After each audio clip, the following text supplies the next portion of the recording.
3, जैसे कि बच्चों आपने क्वेश्चन 2 तक सीखा ही होगा वीडियो देखकर या डायरेक्ट।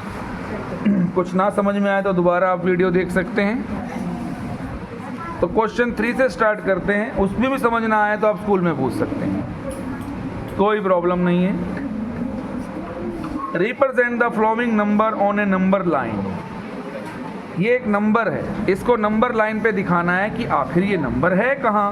हमने कल एक नंबर लाइन सीखी थी जो 0 से सीधे हाथ की तरफ पॉजिटिव, उल्टे हाथ की तरफ नेगेटिव। तो ये क्या है? पॉजिटिव। तो 1 2 3 4 5 ये मिल गया हमें, तो ये हो गया +5। तो इसी नंबर को शो करना है ये। अब ऐसे कहता है ये -10 शो करके दिखाओ, तो -10 कहाँ पे मिलेगा? तो -1 -2 -3 -4 ऐसे चलते जाओगे तो क्या आ जाएगा? सीधा -10 मत लिख देना, मैं तो तुम्हें सिखाने के लिए गई, पता चले एक के बाद सीधा 10 उठा दो, चालाकी मत करना। ऐसे ही आपको सारे नंबर शो करने हैं। Any problem? बहुत ही बढ़िया। अब क्वेश्चन नंबर 4 देखेंगे। क्वेश्चन नंबर 4 आप बुक में देख रहे हो, एक नंबर लाइन दी हुई है। मैंने आपको एक जो नंबर लाइन सिखाई थी वो लेटी हुई हॉरिजॉन्टल थी, ये नंबर लाइन है खड़ी हुई वर्टिकल। वो पहले सो रही थी ना, वो अब खड़ी हो गई, अंगड़ाई लेती हुई। मैं क्यों लेटूं, मैं तो खड़ी होंगी, तो मैंने भी खड़ी कर दी। तो जब आप खड़ा करोगे तो ऊपर जाने वाले पॉजिटिव, नीचे जाने वाले नेगेटिव। अगर इसी को मैं लेटा दूं तो लेफ्ट वाले नेगेटिव, राइट वाले पॉजिटिव। मैंने खड़ा कर दिया, जाग जा भाई जाग जा, तो ये हो गई। बात वही है, ये वर्टिकल लाइन है, वो हॉरिजॉन्टल है, क्योंकि इससे ज़्यादा पेज घिरता है, कवर होता है, इसलिए हम हॉरिजॉन्टल बनाने की कोशिश करते हैं। इसमें ज़्यादा पेज लग जाता है, इतना वेस्ट होता है, इसकी ज़रूरत है नहीं। तो हम सेम टू सेम पहले एक बुक में से बनाते हैं। 0 के बाद एक डैश खाली है, फिर A दिया है, फिर एक डैश खाली है, फिर B दिया है, फिर एक C दिया है, फिर डैश खाली D दिया है। D में +8 बोलता है ऐसे। अब ऐसे ही नीचे है, 0 के नीचे एक डैश खाली, फिर H, फिर डैश खाली G, फिर डैश खाली E, फिर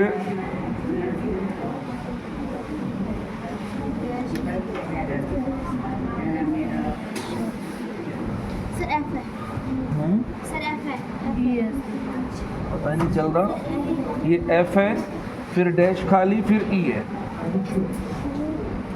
और ठीक है, चलो जो भी दे रखा है हमने वैसे ही लिख लिया सेम टू सेम। अब देखो, पहले तो छोड़ो उन बातों को, नंबर नाम कोई भी हो सकता है। अब देखो 0 से ऊपर क्या चलते हैं? पॉजिटिव। तो 1 2 3 4 5 6 7 8। नीचे आ जाओ, -1 -2 -3 -4 -6 -7 -8 -9 इससे हमने सारे नंबर अरेंज कर लिए। अब इसमें कुछ क्वेश्चन दिए हैं, उस क्वेश्चन को करने में अब हमारे को इजी हो जाएगा। पहला क्वेश्चन है, इफ पॉइंट D इज +8, अगर D पॉइंट +8 है, तो +8 तो है, +8 तो है। देन तब विच पॉइंट, कौन सा पॉइंट -8 होगा?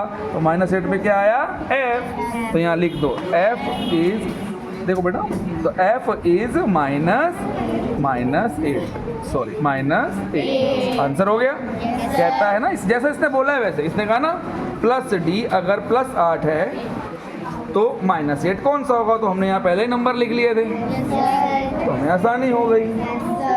ऐसे ही B पॉइंट, B को दिखाएंगे एक बार, शो करते हैं।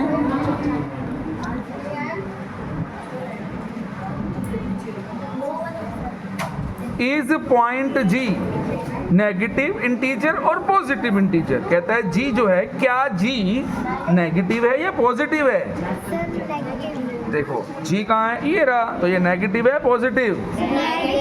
नेगेटिव। तो इसमें पीछे क्वेश्चन मार्क है ना, इसका मतलब ये पूछ रहा है क्या ये पॉजिटिव है या नेगेटिव है। Right integer B and E, B और ई का नाम लिखो। बी पे कहाँ है? बी है +4, ई है -10, तो यहाँ लिख दो b equal to +4, e equal to -10। Next question show करो।